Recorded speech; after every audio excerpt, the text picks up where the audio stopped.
What's up, everyone? Welcome into Around the Felt, our Week 14 predictions. It's about that time in the season. It's crunch time. We're coming down the stretch. Teams are in the hunt for the playoffs. I am your The host, fantasy Colin playoffs. Tong. Yes. More importantly, the fantasy playoffs. And joining me tonight is my good friend Reagan Losher, sitting on the toilet right now in his bathroom. I just found that out that he's recording in his bathroom. So that's awesome, dude. How you doing? Yeah, no, I'm doing good. I mean, I'll give the same spiel I gave a couple weeks ago. I mean, people just, they want to shit on you when you're on the shitter, but I don't give a shit. I'll do what I want when I want, and I do my best work on the throne. And some people just got to get their hands dirty. And I'm doing some improvements in the room, and I know you guys don't even know what a callus is, so you wouldn't even know where to start. But I'm demoing, I'm sheetrocking, I'm just doing like man's work, like all in a day's work. So yeah, That's great, man. I'm really happy for you. Yeah. That's No, it's awesome. going But well. yeah, we got some news. Let's dive into it. Azeez Al-Shaair, the Texan that laid that brutal blow on Trevor Lawrence, suspended 3 games, not just for that hit, a repeat offender, as the NFL said, with several dirty hits this season. And Trevor Lawrence is done for the season, placed on IR. Technically, he could come back week 18, but the Jags are 2-10. They're not going to bring him back. So Trevor Lawrence's season, a disappointing one, is done. Your thoughts on the suspension and the unfortunate consequences for Trevor Lawrence and the Jaguars? Yeah, Jaguars reaction. I mean, honestly, I thought they should have shut down Lawrence after his shoulder injury. So that sucks for him. I mean, we get to see Mac Jones the rest of the year. It's actually a pretty easy schedule. So, you may have had some confidence going into that with some of the Jaguars pass catching options and like Evan Ingram, Brian Thomas, even like the running backs. But now with Mac Jones at the helm, I'm not really sure what to expect. So I'm kind of trying to stay away from that, even though there's a lot of juicy matchups down the stretch. From the Texans' perspective, I mean, I didn't like the suspension at first because I really didn't have an issue with it. I think it's more of a quarterback sliding thing. Like, yeah, he didn't need to lean with his helmet. I thought 3 games was a lot, but then I saw a compilation of like kind of all of his dirtiest hits from even when he was on San Francisco. So, I mean, the guy does have a history of it. So I think that is why the suspension's so high, where if it was, a different player that didn't have a history, it may be a game or nothing at all. So I think it stems down to the history and making an example of it and being like, hey, like you continue to do this and this is what's going to happen if you continue to do plays like this. I agree. I don't have a problem with the suspension. This is really brutal for the Jaguars and Trevor Lawrence. We know Trevor Lawrence had this generational tag coming into the league, and he's had some really good stretches of his career, but obviously last season down the stretch when he was beat up, they fell apart. So you were hoping coming into this season that Trevor would take that next step and be considered amongst the elite quarterbacks. Clearly that did not happen this season. There's some bigger problems with Jacksonville. So this is tough. This is really tough. And for fantasy purposes for the Jags, I don't love it. I still have Brian Thomas in 2 leagues that both redraft, that he's my wide receiver 3 that I'm still okay with right now because you mentioned they do have soft matchups, and Mac Jones did find him a few times this past weekend. Did miss him a few times. Could have been a monster game. Now, Mac Jones isn't a good quarterback, but he's amongst the better backups. So I'm still fine with Brian Thomas, but the ceiling clearly is not as high, which is a little disappointing. And the running backs, I don't want to touch them at all. It's to be honest with you, it's a crapshoot when it comes to ETN and Bigsby right now. Yeah, they're just splitting. They're splitting carries, and they're not running the ball enough because they're playing from behind. Their defense is really bad. Their offensive line is beat up, so it's really just a total mess. Well, Deonte Johnson will be interesting though with the schedule. That's why I'm saying I'm not going out of my way to play these guys, but I'm definitely keeping a close eye because they've been behind, but their next 4 games are all games that they should be competing in. Yeah, for sure. Hopefully they win a couple for my Giants. Deonte Johnson suspended 1 game by the Ravens. They're on a bye this week, so it will be next week against the Giants for refusing to enter the game versus the Eagles. Apparently, Deonte Johnson not happy with his role since he got traded over from Carolina.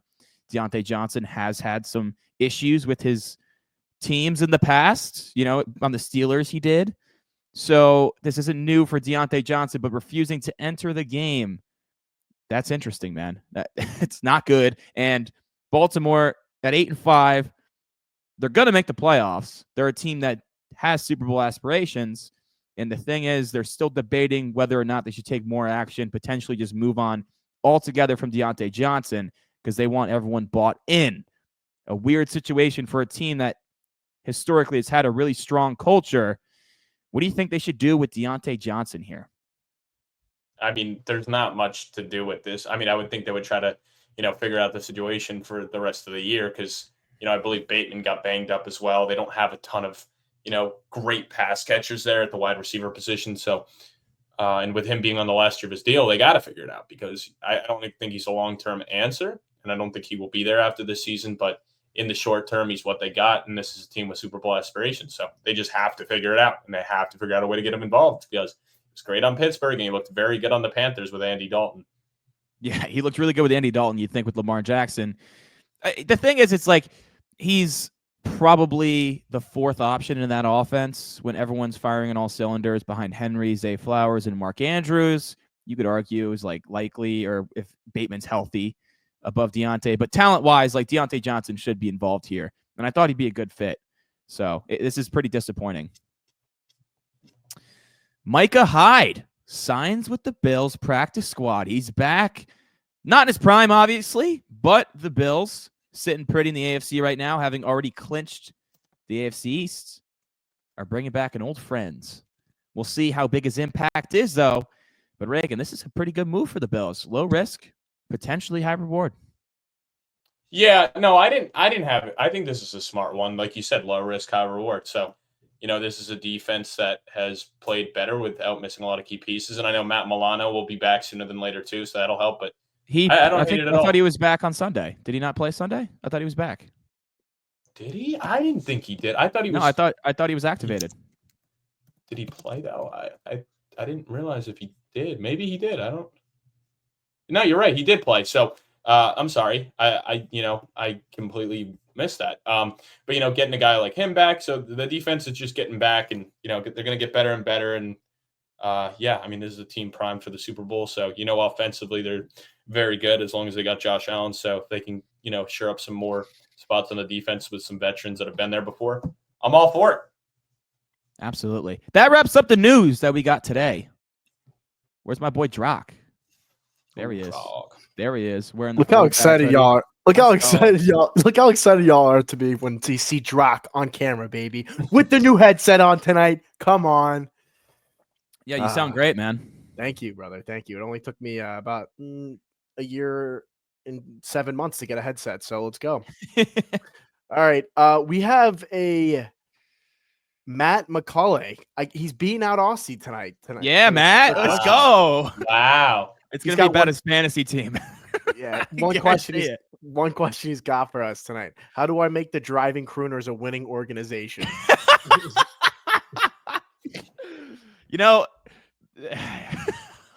The Crooners actually have, I believe, the second most points scored in the league.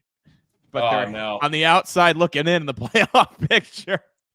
So I just think it's some bad juju that you have going on, Matt. Like, I think, honestly, you got to just coach them up a little better. You got to play better defense. And clearly there's an organizational problem, and it starts at the top with you. What is this, a Dynasty league? This is Dynasty. Yeah, the Crooners have the second most points scored in the league, and they have some solid players. Joe Burrow, Malik Neighbors, Jackson Smith and Jigba. Baker's been cooking. Chuba Hubbard, solid. James Conner, DJ Moore, Rashee Rice out for the season. You got McCarthy stashed in a super flex. So, the Crooners got some pieces here. I like the Crooners. You only got 2 picks this year. You got your first, though. So it's going to be a top 4 pick for the Crooners. Say. If there's no punishment in this league, I would just hope there is a punishment. I believe the punishment is you go to a bar at 6 a.m. and you have to stay till it closes, but every drink cuts off a half hour. So like a beer or like a shot? No, we got to hash out the details, but someone did it. We saw it on Twitter and they were absolutely rocked. And I think like a shot might cut an hour and a beer might cut a half hour. And I think it's like you just go by yourself, open till close. No, it's a great punishment because the rest of the crew can come in throughout the day and hang out with you. So it's a good punishment. You guys do that at Morristown somewhere? Yeah, well, we do it at I don't know where we're going to do it. Morristown, New York City, Hoboken. I don't know. But the Crooners, they won't come in last. They're second in points scored. The Crooners are a much better ball club than the rest of the pack down there. So, you add a running back to that core probably in the draft is what I'll do. And, start stockpiling some more picks, I'd say. But the Crooners should be a playoff team next year, Matt. Don't worry. You just got unlucky. It's up to Walmart. Damn, where's Austin at? First question Walmart's got. If you had to predict the playoff teams and seeding, what would that look like? Yeah, so we could start with the AFC first. I actually think Kansas City is going to lose the 1 seed, so I do think Buffalo will end up getting it. I think they will then get the 2 seed. I like Pittsburgh at 3, Houston at 4, even though I don't think Houston's very good. That division's, locked up. So I think Houston will get 4.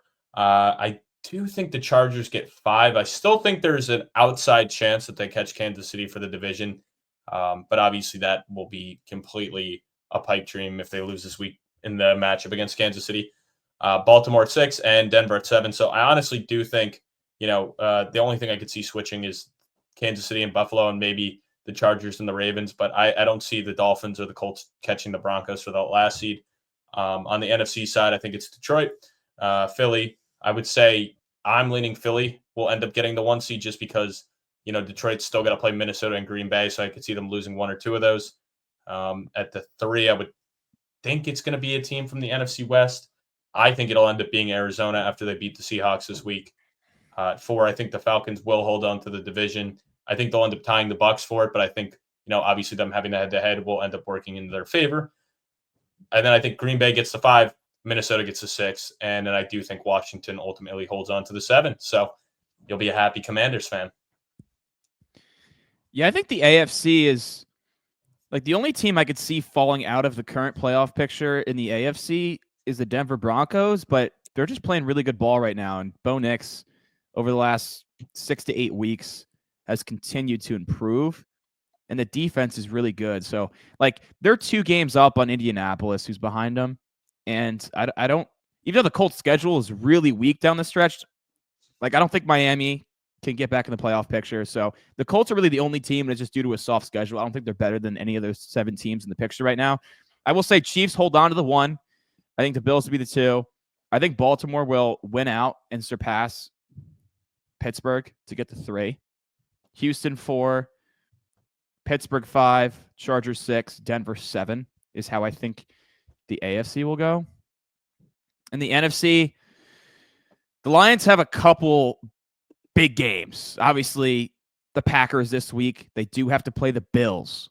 So I think I might agree with you, Reagan, where I think Philadelphia could take that 1 seed and Detroit might slide to the 2.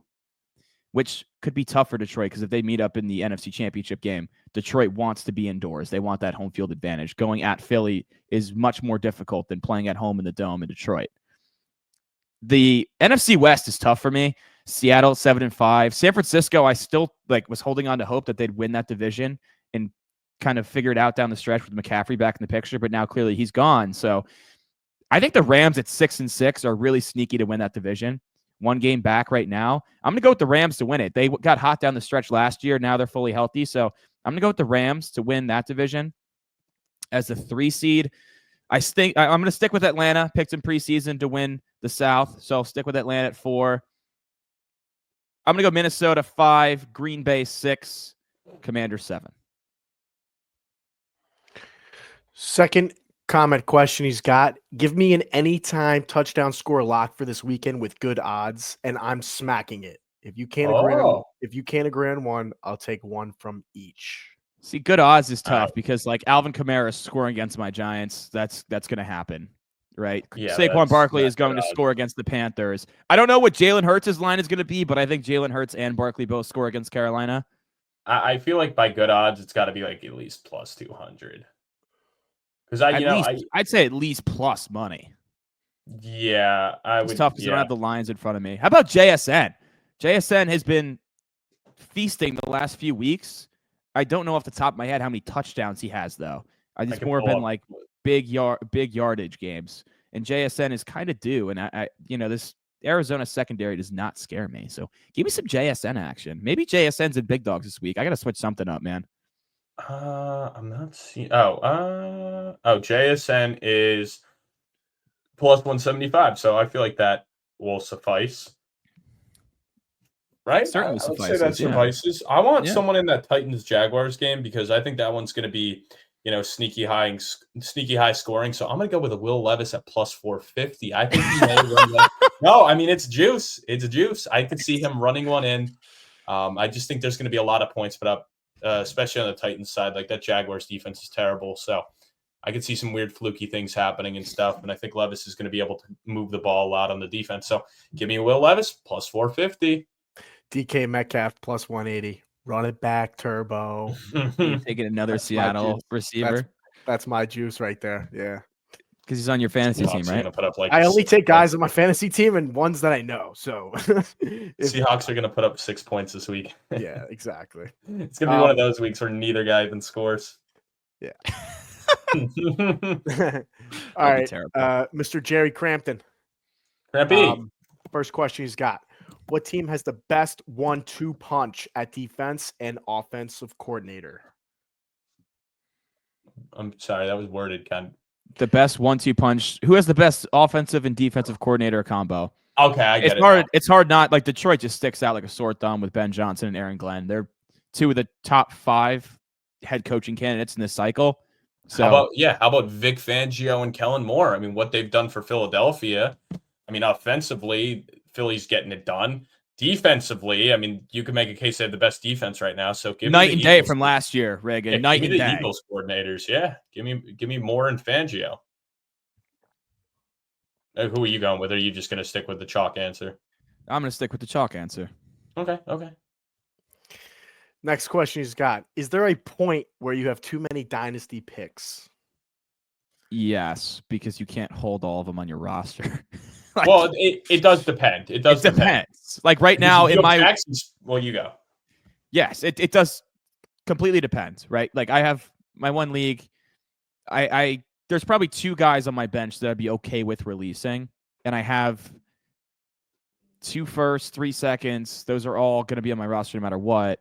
3rd and a 4th, and it's like, you know what? I do have 4 taxi spots, but if you're taking guys in the first round, you're hoping they can contribute like right away, right? So you don't want to stash them on the taxi. It totally depends. If you have too many picks where you're now forced to drop guys that you drafted a year ago, then maybe you got to consolidate a little bit and kind of trade 2 or 3 players for one and trade some younger guys to kind of upgrade. Is how I'd play it. If you have the roster space, stack as many young guys as you can. It's just more dart throws. But if you're dropping young players and drafting over them, then it becomes a problem. Yeah, no, I mean basically what you said. I mean, it really depends on, if you have taxi spots or not. I mean, that's the thing. It really, at a certain point you do, but do you have a ton of picks that are, depending on your platform as well. I know some leagues do 3 rounds, some do 4. So it's like, do you have a lot of picks, but a lot of them are 3rd and 4th rounders? Then it does, it's different. Versus like if you have a lot of 1st round picks, I don't think that's an issue. But if you have a lot of 3rd and 4th rounders, like you're going to take the pick, but you're probably going to end up dropping those guys anyway. But it's not the worst thing to have them because maybe you'll drop them. But if you are in that spot, I would definitely try to ship them away and just try to get some young talent and stuff. But I don't know. I mean, I know with the league you're talking about, you do have like 6 or 7 picks next year. So it's going to be tough to fill out the roster. Yeah. And if you have those 3rd and 4th rounders, use those as pieces to move up in the second a few spots if you need to, if you really like a guy, is how I'd play it. If you can't roster everybody, use them as, you can get players, but also use them to go get your guys in the draft. All right, Jerry, thank you. Let's hop to Mr. 16-0 on picks himself, Mr. Caleb Dean. First question he's got for us. What's wrong with the Falcons? Kirk Cousins. I mean, he looks Yeah. terrible. He looks just like our quarterback on the Jets with it coming off the Achilles tear. Just old, turnover prone. I mean, you saw last week. Immobile. The defense completely shut down the Chargers. He had 4 picks. I mean, it doesn't help that Koo's missing kicks as well, but just overall, just terrible week for the Falcons. Defense is good. Offense, Bijan's been having great weeks, but, guys like Kyle Pitts still struggling to figure out ways to use him. Drake London, I feel like while he's had a lot of good games, you're still fully not scratching his potential. It just doesn't seem the same. Another problem is they only get to play the NFC South 6 times versus 17 games of the season. So it seems like they look their best against the Tampa Bay Buccaneers. So I really don't know. I mean, they're going to be limping into the playoffs the way it's looking right now because they're begging for dear life. They just don't look good. Yeah, Kirk Cousins is 1 interception away from tying his career high. Wow. And in the last 3 games, he has 0 touchdown passes and 6 interceptions. Obviously, he threw 4 his last game, right? But that's 3 games without a touchdown. And you do have some nice weapons there. Like Kyle Pitts, I don't think at this point he's going to live up to being drafted 4th overall, but he's still a talented player. Drake London's a stud. I mean, Darnell Mooney's looked really good at times this year. So, and you have Bijan Robinson. You have a good offensive line. So I think it's just pass rushers know they could pin their ears back because Kirk ain't going anywhere at his age off the Achilles right now. And he's just rattled. He's just rattled right now, and he's just not playing good ball. He is the issue 100% because Bijan's been playing the best stretch of his career the past month plus. You know what I mean? So it falls on Kirk Cousins and taking care of the football and being that player that we know he can be. Second question Caleb's got for us, phenomenal question. Which QB has the best chance to throw for 400 yards this week, and which running back is going to rush for 150? It's a great question. Yeah, no, I like that a lot. So what I don't know. So I guess, you're not factoring in value and stuff. I feel like one of the quarterbacks in the Green Bay Detroit game could do it because I think that's going to be a shootout. Yes, that is in Detroit. Huge for the shootout. Yeah, huge for the parlays. I'll go with Jordan Love. I really do think he has the best chance to do it because I think, if we're going off of, how well the Lions offense has looked recently. All right, let me start that over. All right, and we're back. Take two. Take two. Yeah, no, just for the clip's sake. Yeah, so if you're looking at like how good the Lions offensively have been recently, they've been putting up points in bunches, and Jordan Love is very turnover prone. So I think it's going to be a similar script to maybe how we just saw what happened with Jameis Winston, a guy who almost threw for 500 the other day, where he was getting the ball downfield quick and then made a boneheaded mistake, 2 pick sixes. And Jordan Love likes to sling it. He likes to throw turnovers. Turnovers lead to short field and points being put up fast. So I think the Lions will be leading this game. I do think Green Bay ultimately wins, but I just think there's going to be a lot of opportunities here. And I think Green Bay will be trailing at different points in the game where Jordan Love will have a lot of opportunities to get some high, passing yard drives. So give me Jordan Love for that one. I'm going to go Joe Burrow against the Dallas Cowboys on Monday Night Football. Burrow's only thrown for more than 400 once this year, but it was 2 weeks ago. And that was against the Chargers, a much more stingy defense than Dallas. And then he's also thrown for over 300 against – no, I'm sorry. That was against Baltimore. He threw for over 400. He threw for over 350 against the Chargers and then over 300 against the Steelers. Those are some legit defenses. Now he's got the Dallas Cowboys. And we know the Bengals are going to play in shootouts. Their defense can't stop a nosebleed right now. So I like Joe Burrow on Monday Night Football to throw the ball around the yard in Dallas. You want to know? Speaking of that game, I think Rico Dowdle could go for 150 this week. I like that too. Yeah. He had his best game of the season against the Giants last week where he was 22 for 112. So I think the Cowboys are going to realize, hey, let's take some off of Cooper Rush's shoulders. CD's a little banged up right now. We didn't have Jake Ferguson. We finally got back Brandon Cooks, but let's take some pressure off of him, take some pressure off the defense. Slow down Joe Burrow and that high-powered offense. Let's run the ball here. And guess what? Bengals defense is very, very bad. So I think that's a sleeper pick for that. And if you're, I don't even know if they'll offer a line that high, but I think even him over 100 rushing yards will be, damn near close to plus 300 in that range. So I think it's a sneaky pick. Very sneaky. They don't even have the player props listed right now. I was about to throw 100 on that. I love that. I convinced you. You boys always convince me to take whatever. So yeah, there we go. I mean, this one's super chalky, but Saquon Barkley, like Bucky Irving, just ran for 152. Whoa! Can't get this insight from any other podcast. He just ran for 152 on 25 carries, playing 54% of the snaps against the Panthers. So like you'd imagine Barkley is going to do that as well. Another sneaky one Bro, he's plus 100 for 120. Give a different one, bro. Wow. I was Yeah. about to give another All right, one good, until good, you good, fucking good. barged in Whoa, like a whoa, whoa. dumbass. Let me finish my I fucking had to point, budge man. in. I just don't want to hear the chalk. I just don't want to hear the chalk. Give me How something about different. Give me something how different. about I am, dude, if you let me fucking talk. Jesus. Whoa! Give me James Cook against the Rams. James Cook has shown us that he can pop off some long ones, and he hasn't been nearly as involved in the receiving game this year as I expected, but he's been very good on the ground. 100 And- plus is plus 330. Yeah. Very much They're not- improved. I like that one way better. I think They're not- I like James Cook. He's ran for 100 twice this year, but one of them was last week in the snow against the Niners, playing only 45% of snaps, and that was on 14 carries. And with the threat of Josh Allen, it's a little easier to run the football in that offense compared to others. So give me some James Cook against the Rams. That Rams defense does not really scare me. Yeah, that's a much better pick, man. I like that. Think outside of the box a little bit. Don't be chalky because Saquon's minus 190 to go for 100. So that's not really, the hard hitting insight there. So I thought he said like I thought he said 150 is what he yeah, said. 150, but like that's the chalky answer. Think outside of the box a little bit. I said this is the easy chalky answer before I said it and explained why it's an easy pick, and then I gave you a better, juicier pick. Like, what do you want from me, dude? No chalk. I'm taking his under. There you go. Give me a drop. Like we're taking Saquon Barkley under rush yards. Yeah, Rock did start off the season with an under in Barkley, and boy, that the over smacked. My God. All right. Last question of the night. I want to answer this first. Okay. Which underdog are you slamming on the money line this week? Giants money line, baby, plus 200 at home. They have nothing to fucking lose. They're already done for the season. Slam it. That's it. No, that's it. I like that. That was good. There's no explanation behind it. You're on fire there. I really want you to add more to that. I only like them. They're plus 200 at home. They're 4-point spread. I like the money line. I'm not holding anything back. Saints are decent. They don't have Taysom Hill. They don't have the other. That's it. That's all I care about. Now you're coaching. Love it.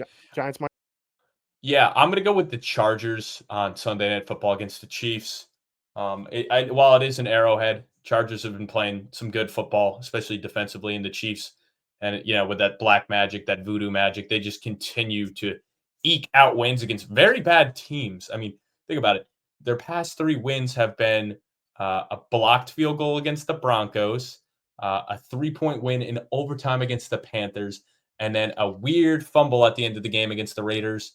And outside of the Broncos, who are a good team, but still not to the Chiefs' caliber. The Raiders and the Panthers are 2 of the worst teams in football, and they're beating them by 3 points, and it's coming down to the wire. So I think, the Chargers will capitalize on that. They're a well-coached football team, and they're not going to make those mistakes late to let the Chiefs back into the game that some of these other teams are doing, which is crazy to say because, historically over the past, 5 years, the biggest woes against the Chargers are like freak things happening and missed field goals. So that'll probably end up happening in this game. And it'll be like, same old Chargers. They missed 3 kicks and an extra point and had an opportunity at the end. And Cameron Dicker, who's been one of the best kickers in football now, has missed it. But I do like the Chargers as an underdog this week.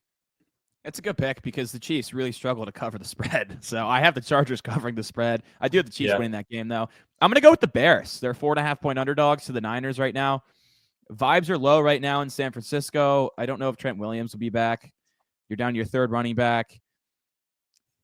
The Niners just aren't the same team. And the Bears just continue to find ways to lose in heartbreaking fashion. But I think Eberflus being gone is going to potentially spark this team to win some games down the stretch. And Caleb Williams has balled out the last 2 weeks. So give me the Bears on the road to beat the Niners. The Niners continue to slide. The Bears. We'll figure that out. All right, guys. Let's get into the games. We had to take a quick pause. So if you see that little gap, that's because we came up with a punishment, but we'll get into that soon. But Colin, you take the lead. What do we got? Starting off Thursday Night Football. A hell of a game on Thursday Night Football. Hopefully it's not a snooze fest. Packers sit at 9-3 at the Detroit Lions at 11-1. The Lions are 3-point favorites at home. The over-under 51.5. I believe this is the highest total on the slate. Hopefully we get some fireworks on Thursday night. Who are you rolling with? I'm rolling with the Packers here. I was talking about it earlier. I do think this is going to be back and forth all game, but ultimately I think the Packers get it done here. The Lions are kind of due for a duddish type game, and I really do like the football the Packers are playing right now. And Lions got a lot of injuries on the defensive side of things, so I'm kind of rolling with, the Packers defense being healthy and looking good as of recent, but also, Jordan Love just is getting healthier as it goes. So, I expect him to have a big game like I highlighted earlier, and they just got to get Josh Jacobs going early and often. Yeah, Josh Jacobs has been a beast recently. I saw that he's the most efficient back and has the most touchdowns inside the 10-yard line by a wide margin over the last month. So he's really starting to wear on defenses. I went back and forth here. I was really tempted to take Green Bay, but I'm going to side with the Lions to win and cover because they're at home. If this game was in Green Bay, I'd probably go with Green Bay. But, I just have a lot of faith in this Detroit team, and they're my team that I'm rooting for the rest of the way. Sitting at 11-1, huge divisional game here, but give me the home team, the Lions. I think they continue to stay hot and force a few turnovers on Jordan Love, who struggled with the interceptions this year a little bit. And I think that's what seals the game in the fourth quarter, a Jordan Love interception. But hopefully it's a 35-34 game or something. Or no, because they wouldn't be covering. 35-31 game, and we got some fireworks. Big bet. You want to do the big bet on this one? Yeah, I'll do the big bet on this one. Might as well start off right away. All right. I like doing it on the prime times. I like it when we're split. So the loser of this big bet will be doing 30. Or I'm sorry, not 30. We'll be doing a White Castle challenge. So we're going to, do a 5 minutes, and you got to eat as many as you can. So my goal is to get 20. I don't know what your goal is, but if I am to do it. I've never had White Castle in my life. So I have no idea what I'm walking into here. And I think a nice twist since it's 3. If it dude, I was gonna say 3. It's a tough line. I say either we both do it or Drock does it. What do you think? I'm down for that. I'm totally down. All right, if it's 3, it's Drock, dude. We're gonna get Drock nice and portly for the holidays. I'm He's got to eat a whole pizza, Taco Bell, White Castle. Come on, dude. Lions by 3. It'd be great. I'm down for it. I'm down. Lions by 3. It'd be so great, dude. That'd be awesome. And obviously, we already talked about this game, but there are 6 teams on byes this week. So, it's go time for the fantasy playoffs. Like, I know I'm in a couple leagues where, this is the last week I'm fighting for, first round byes potentially, or to even get into the playoffs. So hopefully you made the right adjustments and plan for this. Whoa. You're not in the playoffs in every league you're in? No, not officially. I am in 4 of my leagues. I've already clinched a first round bye, which is nice. So I'm a top 2 seed. And then in 2 of my leagues, I am the 7 seed. And I am either tied or a game back and need a team to lose, or I just need to win and outscore somebody. So in one of the leagues, I need to win and either have the kid lose or outscore him by 20 points. In a different one, I have the point advantage. I just need to win and he needs to lose. I thought in Anthony's league that you are already clinched. Oh, yeah. You're the 6th. Yeah, but you don't have a bye, but you're clinched. Yeah, I said in a couple leagues I have clinched, like a first round bye, and then a couple other leagues I'm just in. Okay, I thought you meant you clinched. Oh, no. Bye. Like I clinched the playoff spot. Yeah. Yes, I'm clinched in all 5, and I got a chance to get a first round bye in 3. So yeah, I think I'm not as much pressure this week on my side, but I'm loading up on Packers and Lions players. Like, I'm starting Jaden Reed over Devonte Adams. What do you think of that call? I like it. I think. I mean, Jets against the Dolphins.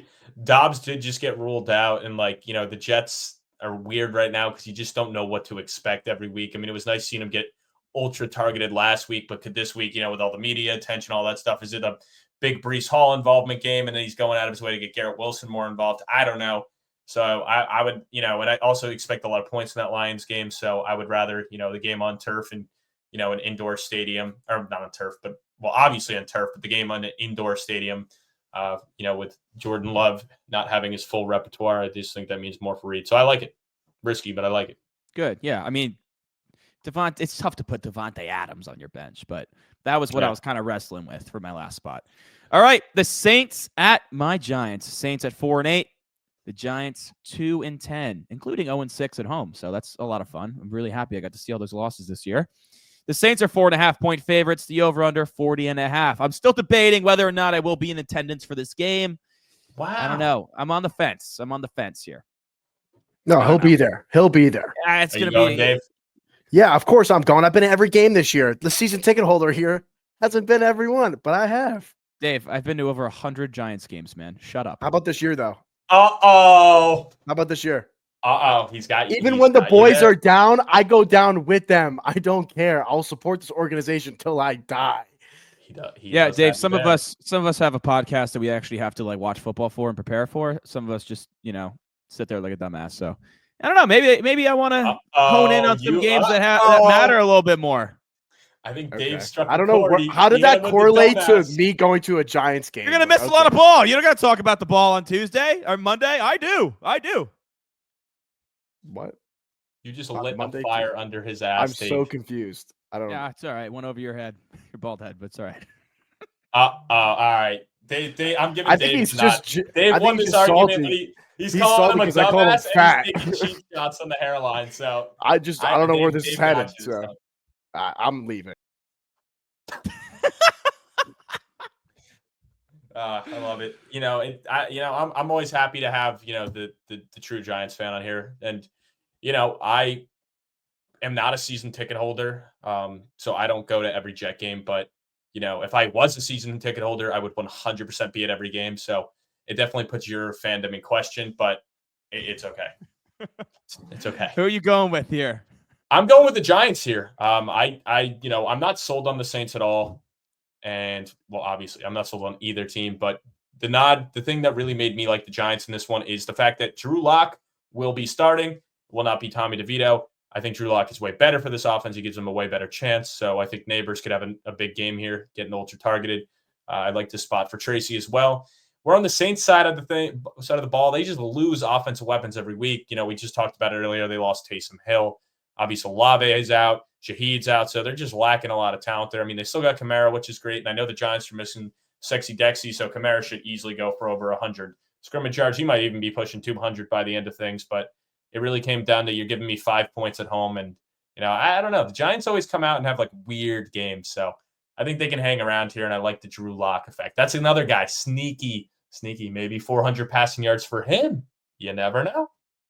Bro, Drew Lock ain't throwing for 4 big ones. That's for damn sure. All right, if he does, you have to shave your head.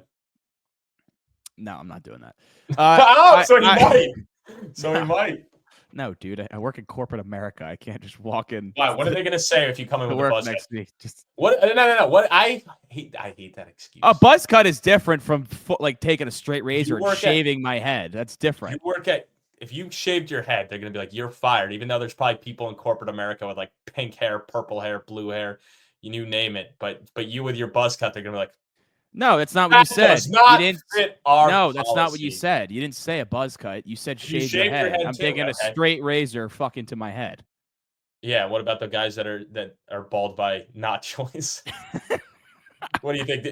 There's not one bald guy walking around corporate America right now. Whoa! What are you doing back on here, dude? Yo, all right, let's get this. I'm not fully bald, but I am balding. Okay, there's a difference there. Dude, no one I said feel your bad for name. you. No one said your I name. feel No, bad for you. Reagan's throwing Well, shots at me now. What the No, fuck's going I'm not on? throwing shots at you. He's saying he can't shave it because he has a corporate job. So you're telling me when Dave fully goes bald, they're just gonna be like, "All right, you're fired. We can't be having this at our No, it's business." not going to happen because Drock's going to Turkey soon. It's fucking right, dude. It's right. With what fucking money? We haven't hit big dogs. The wheel hasn't been hitting, and Drock's lock hasn't been hitting. So you know what? No, he's going to lose his corporate job too after he goes bald, and I'm just sorry. That's the world we live in. My mission is to send Drock to Turkey this weekend. So we're going to craft up a fucking winner. 3,500. It's got to be something with $3,500 within it. Juicy dog parlay. Yeah, it's not going to be the big dog parlay. It's going to be the juicy dog parlay this week. The juicy dog parlay. Actually, I like that. You should make a juicy dog parlay. Do like a 4-leg, but enough to get, and then just make the caption be like, getting Drock a new hairline in Turks. That's actually really funny. I'm going to go with the Saints here to win and cover. The Giants' run defense is atrocious, and now there's no Dexter Lawrence. Offensively, obviously Andrew Thomas has been out, but Illuminor did not practice today. Neither did Evan Neal. Not that Evan Neal is a stud at tackle, but he's better than what we got, as in Chris Ooh, Hubbard badass. and Chris Hubbard and freaking out of North Carolina, Josh Saves Azudu. value. He's a Giants Josh fan. Azudu. I just blanked on that. Josh Azudu. They're both garbage. So if Evan Neal's out and Illuminor's out, we're down to our 4th and 5th string tackles. On top of that, no Dexter Lawrence the other side. So in the trenches, Giants are really weak. Alvin Kamara is going to eat in this game. Drew Lock is not going to have a lot of time to throw. The Giants just don't win at home. I've seen it too many times. I think the Saints win by 2 scores. Moving on, the Jags at 2-10, led by Mac Jones at the Tennessee Titans, 3-9. Titans are a 3.5-point favorite. The over/under 39.5. You like Will Levis this week? Do you like the Titans? I do. I get the Titans winning and covering here. It comes down to 2 things. Titans defense, good.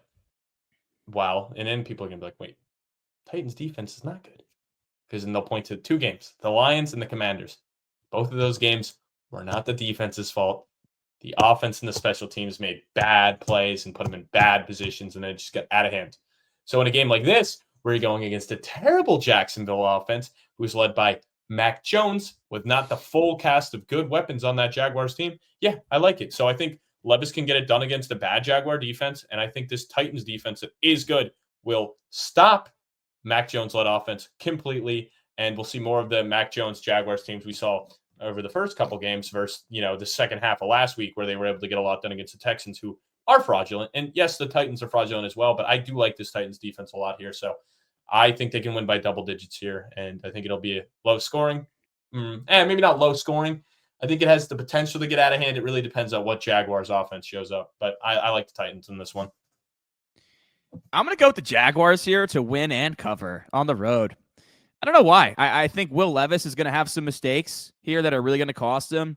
The Titans just find ways to lose games, and I know the Jaguars are just in the dumps right now, and Trevor Lawrence out for the season, but maybe they got a little fire in them now after seeing their quarterback go down. They're a little pissed off, and they play with an edge here.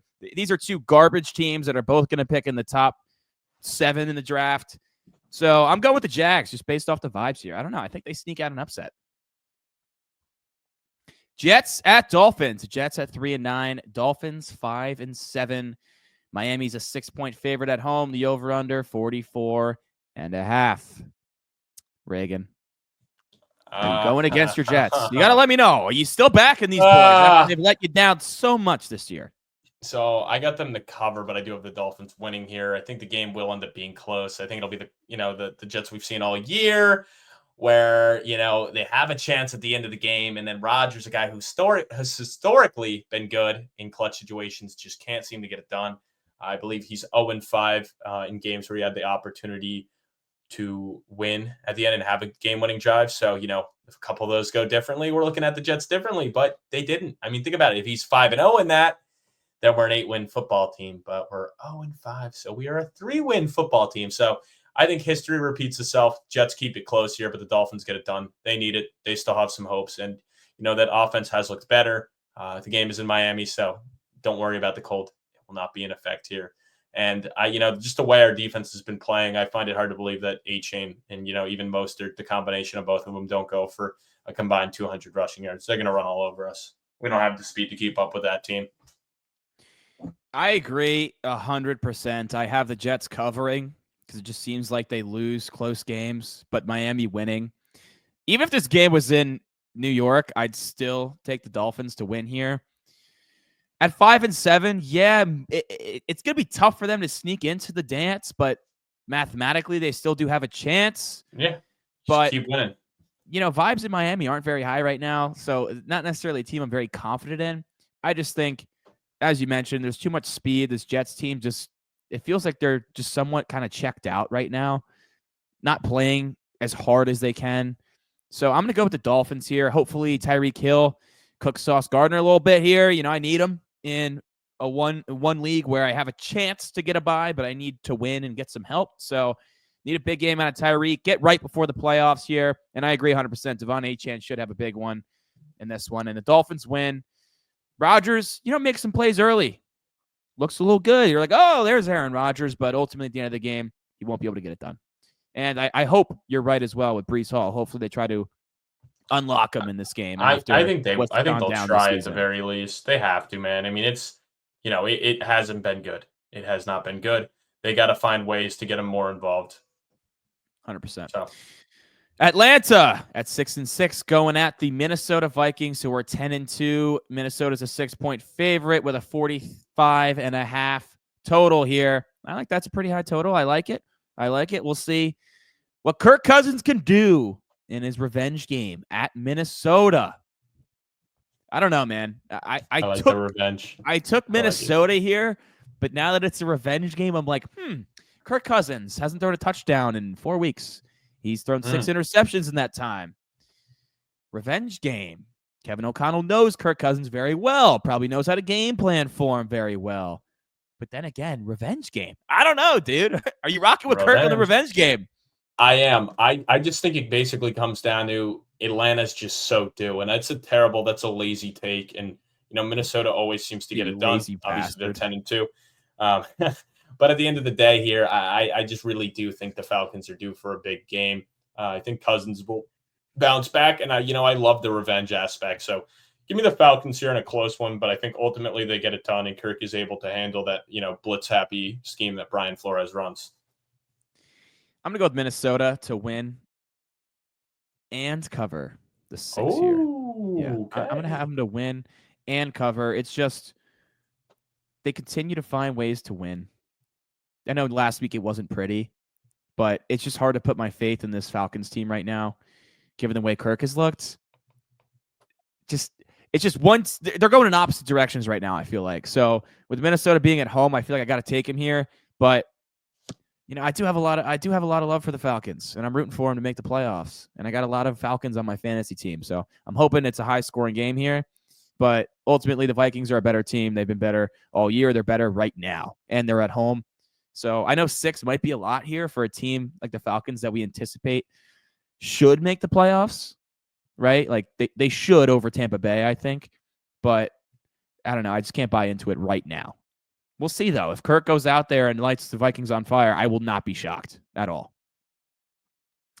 Carolina at 3-9 at the Philadelphia Eagles at 10-2. A 13-point favorite are the Eagles with a 45.5 point total. Crazy, but the way this Philly team's been running the ball, the number one rushing offense in football, and the way that Carolina can't stop the run, that line makes sense. If they get ahead, they're going to run the ball down Carolina's throats. I know you love your Panthers. There is no way in hell you're taking them straight up here, though, right? No, the Eagles are just too hot. It's 2 of the hottest teams in football. Based on expectation, because let's be honest, the Panthers. What do you mean? The Panthers have 3 wins. How can they be one of the hottest teams? I know, but they've been playing great for their standards. That's what I'm saying. Based off of expectations, they've been one of the hottest teams for where you thought. I mean, they've just looked good. They've looked good. Give them their respect. Give them their flowers. Bryce Young's looked good. The team has looked good. The team has looked much better. They're competing in games. I mean, it's not just Bryce Young that's the reason they're competing. I mean, the defense has been improved as well. Overall, ultimately, I don't think it'll be enough. The Eagles will win this, but it's too fat of a spread for the Panthers to not cover. So give me the points. I don't care. I like how Bryce Young's been playing. So I think that and the level of what their defense has been at will be enough to keep them in it. I could even see a backdoor cover, but that's just too many freaking points. So taking a spread, but Eagles get it done again and move to 11-2. Yeah, not much to really talk about here. Philadelphia's going to win this game. It's just like, okay, by how much? And does it get dicey at the end with a little backdoor action? I think the Eagles will build enough of a cushion early where they will cover this game and they can run the ball all day. And I think they might be putting in an effort to get Saquon to have a chance for Eric Dickerson's rushing record, where you could still see him if they're up 3 touchdowns in the fourth quarter and he's having a good game, still in the game to bust off a long one. I think they know where they're at, and the offensive line wants to get him there. So it's not like they're a team that's winning because of their passing and they're going to take their foot off the gas at the end. They're winning because of the way they run the football, and that will continue throughout the game. So that's why I think they will hold on enough to cover the 13. Cleveland at 3-9, led by famous Jameis. Deliver me, God, from these pick sixes. At the Pittsburgh Steelers, who are 9-3, the inverse. Pittsburgh's a 6.5 point favorite, 43.5 total here. I don't know. Do you see another Jameis Winston pick 6 against this very good Steelers defense? I can see Joey Porter taking one back. I don't know. Just a hunch. Yeah, it's very possible. I do have the Browns covering because I was very impressed with how they played against Pittsburgh the first time around. And I know the second half was full of snow, but honestly, the Browns looked better in that first half. I mean, they were kind of kicking the Steelers' teeth in, so I think they match up well with them. I think this game will be close. So if you're going to give me 6.5 points in an AFC North divisional matchup, I will take that 100%. But I do think the Steelers ultimately get the revenge. So I'll take them to squeak out the win here at home. Yeah, I'm in the same boat. Whenever you give me this many points in an AFC North divisional matchup, I'm very tempted to take the dog in the points, right? Like these teams just always play each other really tough. And Cleveland's they also beat Baltimore. Like you never know what can happen in these games with Jameis Winston, despite the pick sixes. I mean, you know that's what you're gonna get with Jameis, but he's played well. And I mean, you can't deny how well Jerry Jeudy played on Monday night. We didn't get a chance to talk about that, but going for over 200 against his former squad. Jameis is slanging that thing where I'm still going to take the Steelers to win, but I would not be shocked if the Browns went on the road and beat Pittsburgh here. So give me the 6.5, but I will play it safe and take the Steelers money line. Okay. Now we're talking. Yeah, now we're barking. Las Vegas at 2-10 at the Bucks 6-6. Bucks need this one, man. A team currently slotted to pick second in the draft.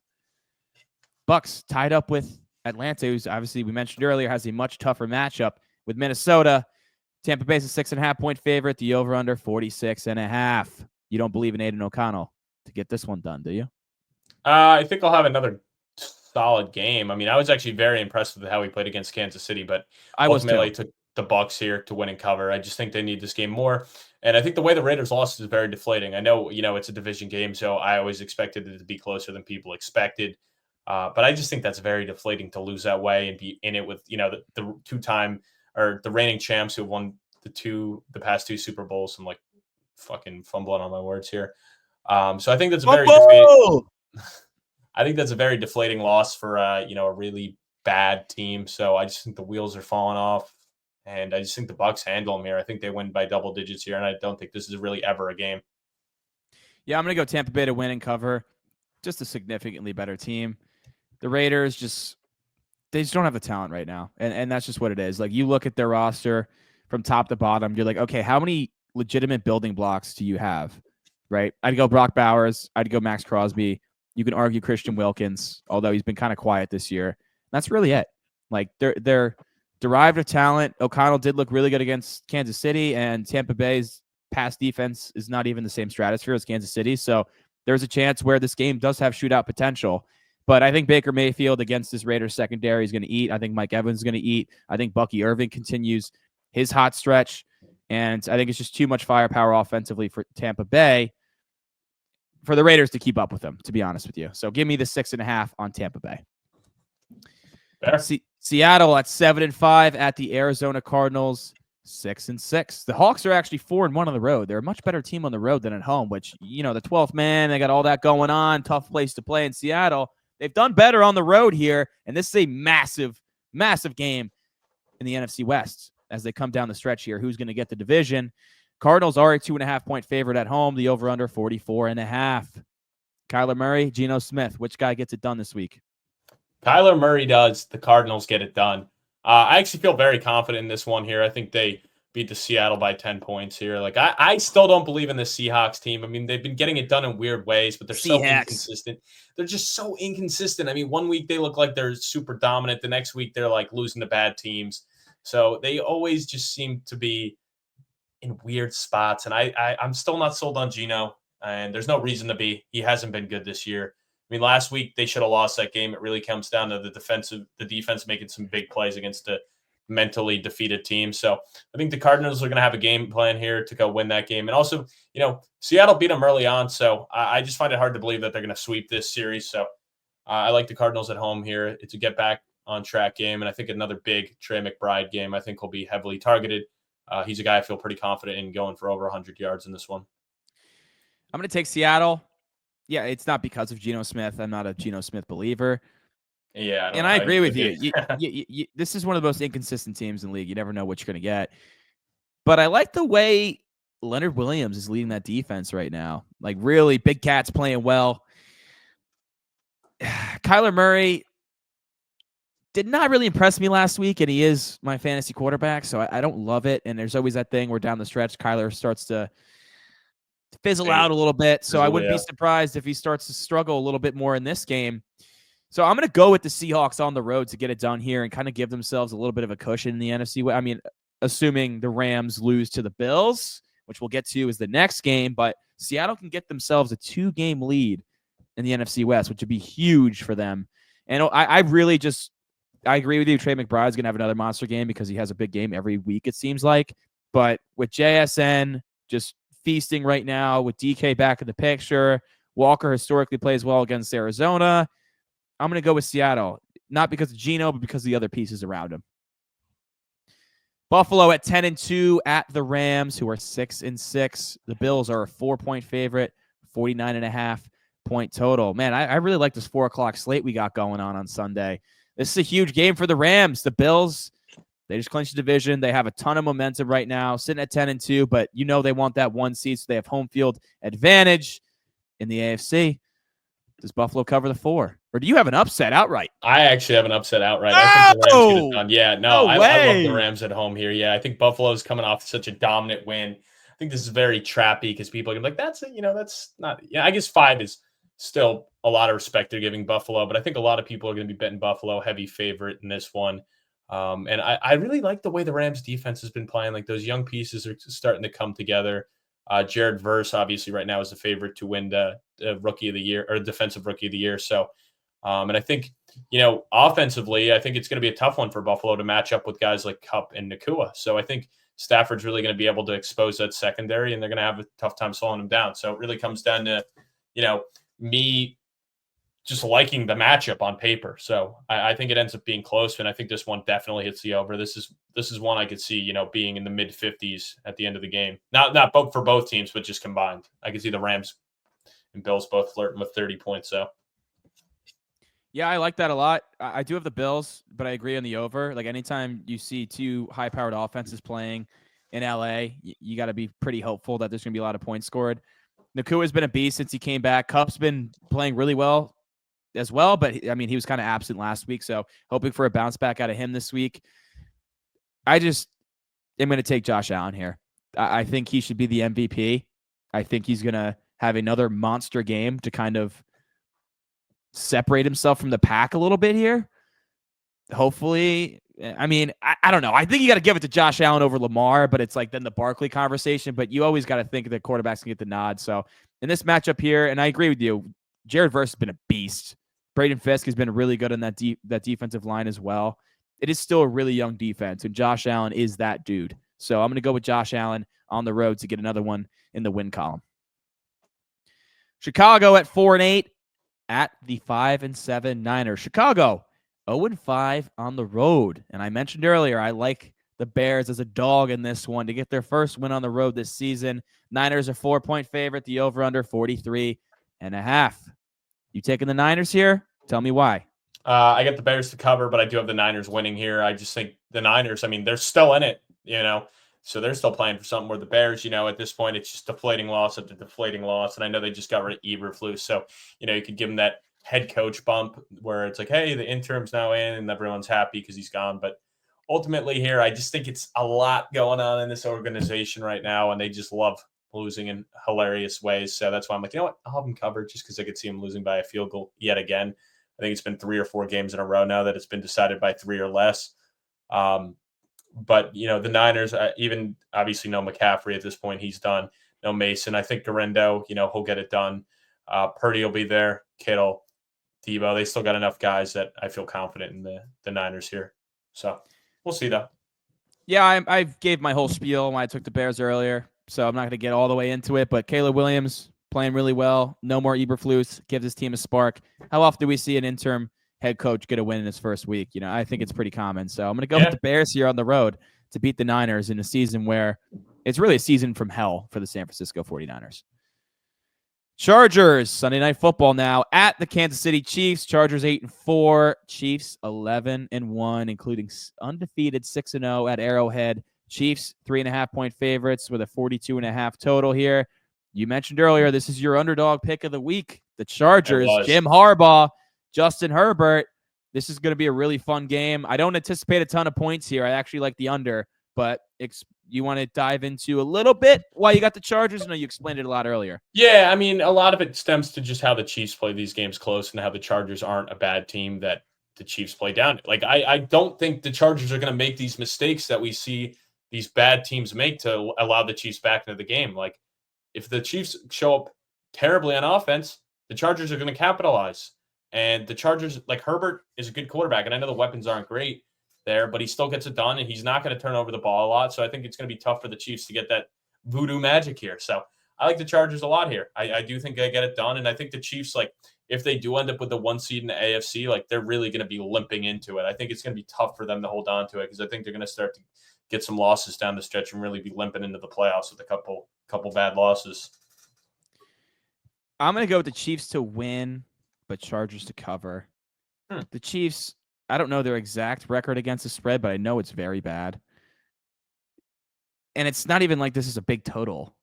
I just think 3.5. I just think it's going to come down to the fourth quarter. It's going to be maybe a 14-13 Chargers lead. Or actually, no, because Dicker the kicker goes to work every week. So maybe a 16-13 lead for the Chargers.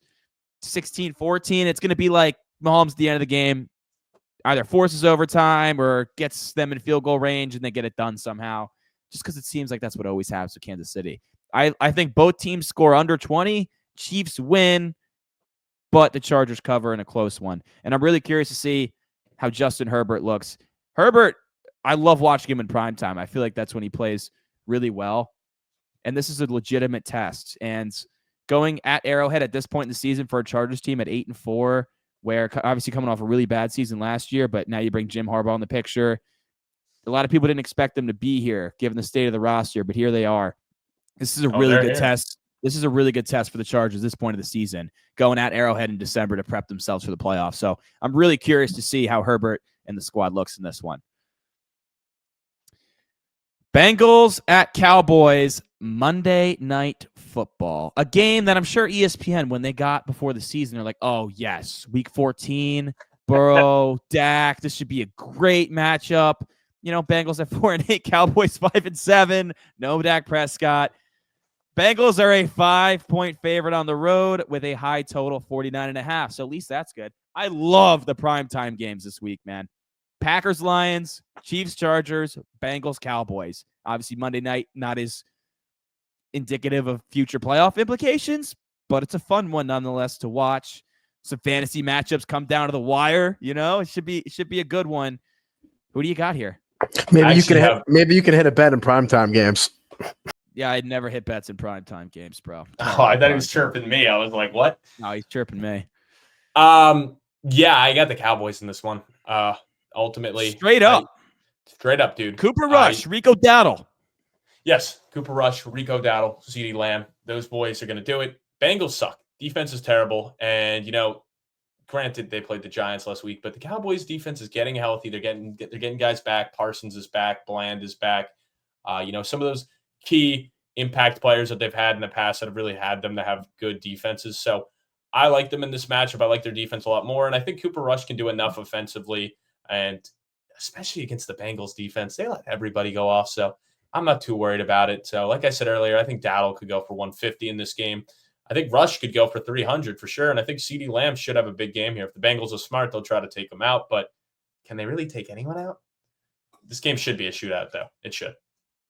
Yeah, this game just screams shootout. It's like the only way that it's not a shootout is if Joe Burrow gets hurt, like, to be honest with you, because this Bengals defense is so bad. I'm going to take the Bengals to win, but 5 is a lot here. So I'm going to take the Cowboys to cover just because, I mean, how can you trust the Bengals defense to hold a touchdown lead at this point? We're 14 weeks in the season and you just cannot. So I think it's going to be a high scoring game. I think it's going to be Cincinnati, like 31-27 along those lines. Give me the over. Give me Jamar Chase over. Give me CeeDee Lamb over receptions, not yards, because all they want to do is throw him the ball under 5 yards these days with Cooper Rush at the helm. But, yeah, I like this game a lot for offense and for vibes. But Cowboys will cover. at home, but they'll lose. They'll lose. That wraps up our Week 14 breakdown here. Please make sure you like and subscribe. Pod. Whatever platform you're on, we really appreciate it. And make sure you get yourselves some crew necks. You know, holidays coming up. Be a great present for under the tree. I mean, yeah, why would you not want to get it? I mean, it's well, I can't think of a better thing for Christmas to get. Yeah, it's great. You know, if I got 4 more, I wouldn't mind it under the tree. So, I mean, I guess the sweatshirts we sold last year, it's like close competition. I mean, maybe that poker chip. I mean, it would have to be around the felt oriented. I mean, I don't know what else I'd want. I mean, at that point, just give me a fucking lump of coal if you're not going to get me an around the felt crew neck. I agree. Thank you for tuning in. We'll catch you next week on the Week 14 recap.